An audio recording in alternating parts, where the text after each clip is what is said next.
Mas a mamãe tem um lençol todo rasgado ali, não é bom mostrar. Isso não é pra mostrar, isso não. Nem meu Salomão. Tá rasgado. Aquele ali, ó. Tá parecendo rasgado.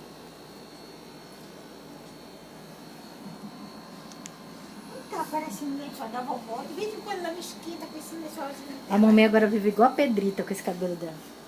O bom é o cheiro Ah, da... não tira a minha foto com esse negócio. O bom é o cheiro que fica com os lençóis. Quando era molequinha adorada, eu vi com o lençol da minha O mãe. que é essa coisinha amarela aqui, hein? O que será? É uma cagada. Gostava. O que será? E ali? Vovó dele. Quem fez isso? Quem? Quem fez? Quem será que foi que fez isso? Não sei. Charomano. Acho que foi Bruno que veio aqui, deu uma cocadada. Assim, aquele velho que trabalha lá na portaria, é que